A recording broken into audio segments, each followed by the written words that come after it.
एक सुंदर गांव में एक बुद्धिमान नारी रहती थी। उसका नाम था लीला। वह गांव की सभी समस्याओं का समाधान निकालती थी और लोगों की मदद करती थी। गांव के लोग उसे बहुत सम्मान देते थे। एक दिन गांव में एक प्रसिद्ध ऋषि आए। उनका नाम था आनंद। ऋषि ने गांव में शांति और प्रसन्नता देखकर लीला की प्रशंसा की। उन्होंने कहा, हे लीला, तुमने इस गांव को बहुत खुशहाल बनाया है। तुम्हारी बुद्धि और करुणा से लोग बहुत लाभान्वित हुए हैं। लीला ने विनम्रता से कहा, महात्मा, यह मेरा कोई विशेष गुण नहीं है। मैंने भी जीवन में बहुत संघर्ष किया है। मैंने देखा है कि दुख और सुख जीवन का हिस्सा है। हमें इन दोनों का सामना करने की शक्ति होनी चाहिए। ऋषि ने कहा, तुम्हारी बात सही है लीला। जीवन में उतार चढ़ाव आते रहते हैं। महत्वपूर्ण यह है कि हम इन परिस्थितियों से कैसे निपटते हैं।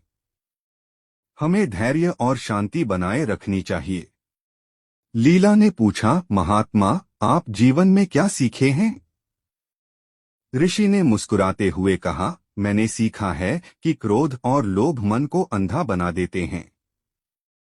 हमें इनसे दूर रहना चाहिए। हमें दूसरों की मदद करनी चाहिए और हमेशा सत्य का मार्ग अपनाना चाहिए। लीला ने कहा, महात्मा, आपकी बातें बहुत सार्थक हैं।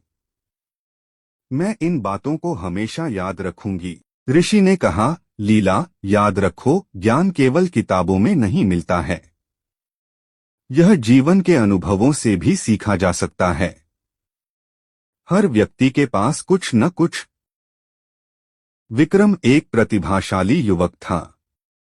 पढ़ाई में अव्वल, खेलों में दक्ष और कला में रुचि रखने वाला। लेकिन जीवन ने उसके साथ एक ऐसा खेल खेला कि वह धीरे धीरे खुद को ही भूलने लगा। सब कुछ एक दिन में ही बदल गया। एक सड़क दुर्घटना ने उसके माता पिता को छीन लिया। अकेलापन उसे घेरने लगा। घर जो कभी खुशियों का घर था, अब एक खालीपन सा लगने लगा। दोस्तों के साथ खेलने का मन नहीं करता था। पढ़ाई में मन नहीं लगता था। दुनिया से कटने लगा। दिन भर अपने कमरे में बंद रहता। खिड़की से बाहर झांकता, लेकिन दुनिया धुंधली सी दिखती। लोग आते जाते, हंसते खेलते, लेकिन उसके लिए सब कुछ बेजान सा लगता। खाने पीने में भी रुचि नहीं रही। शरीर दुर्बल होता जा रहा था।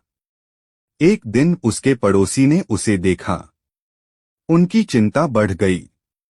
उन्होंने समझाया, विक्रम, इस तरह से जीवन व्यर्थ नहीं जाएगा।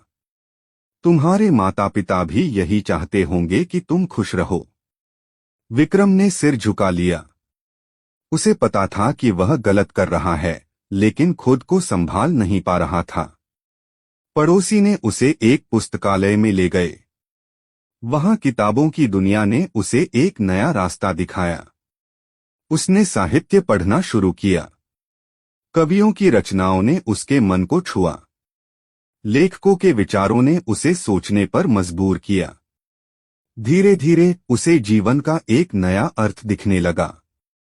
उसने महसूस किया कि वह अकेला नहीं है। दुनिया में भी ऐसे लोग हैं जिन्होंने दुख झेले हैं, लेकिन उन्होंने जीवन से हार नहीं मानी।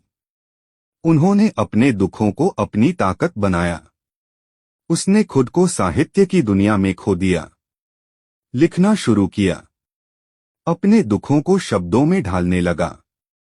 धीरे धीरे उसके अंदर एक नई ऊर्जा का संचार हुआ। उसने सोचा, मेरे माता पिता चाहते होंगे कि मैं कुछ करूं। मैं अपने जीवन को सार्थक बनाऊं। उसने एक साहित्यिक संस्था बनाई। युवाओं को लेखन के लिए प्रोत्साहित किया। उनकी प्रतिभा को निखारा। धीरे धीरे वह फिर से उसी विक्रम बन गया जो कभी हुआ करता था। खुश, संतुष्ट और जीवन से जुड़ा हुआ। उसने महसूस किया कि दुख ने उसे तोड़ा नहीं, बल्कि मजबूत बनाया। एक युवक सबको धोखा देने लगा, पत्नी समझाती है। एक कहानी जो हर किसी